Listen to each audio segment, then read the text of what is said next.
Welcome to Little Shop of Writers. I'm your hostess, Professor M. Anderson.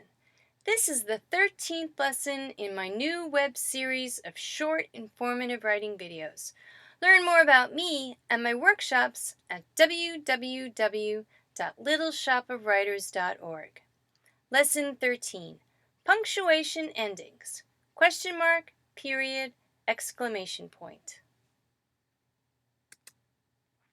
Even self-proclaimed grammar-phobes would profess to knowing how and when to end punctuate with a question mark, period, and exclamation point. However, I venture to say that most novice and seasoned writers alike could use a sentence ender refresher. Let's begin with the question mark. Most know to end a direct question with a question mark. How do you know it's going to rain? Do not, however, use a question mark at the end of this sentence. I'm asking, how do you know it's going to rain? Even though there is a question within the sentence, it is still a statement and should end with a period.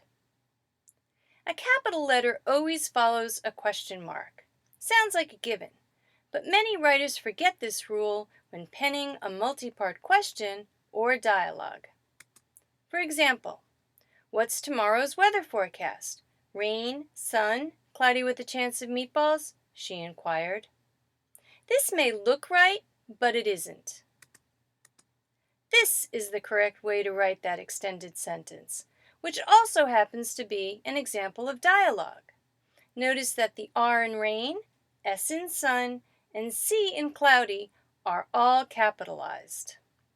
Notice also that the question mark is placed inside the quotation marks.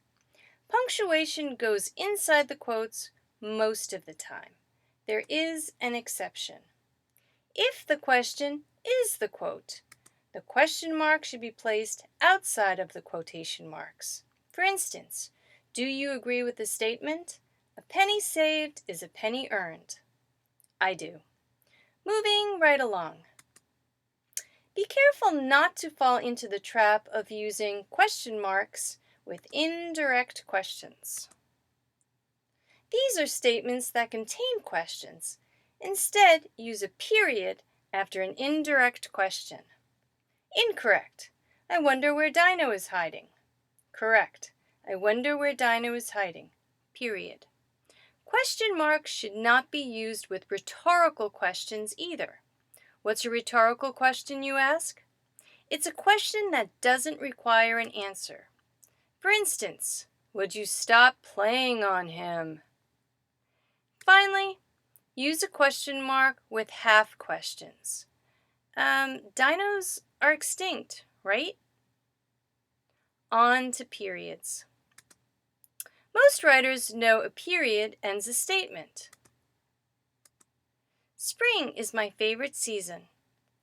However, confusion arises when elements of the statement also contain periods. Then what? Double periods? No. Incorrect. When spring flowers make me sneeze, I get an allergy shot from Dr. Bendover M.D. The correct way to end this is a single period after the D, even though that existing period also creates the doctor abbreviation. It's the same with this sentence. Incorrect. My allergies flare when I'm near ragweed, pollen, dust mites, dander, etc. No double period after etc., even though the word is abbreviated. Last but not least, we review the use of the exclamation point, the most overused go-to punctuation for novice writers and high school gossip girls.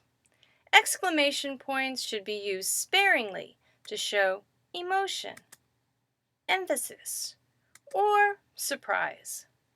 Exclamation points are like raising your voice. A little yelling goes a long way. Exclamation points should not be combined with question marks or multiplied. And in no instance should you use an exclamation point in formal business writing. It's unprofessional. Well, there you have it. Hope you've enjoyed the lesson. If so, please subscribe to the Little Shop of Writers channel here on YouTube and come back often for more writing tips. Thank you for watching, and I hope to see you again soon.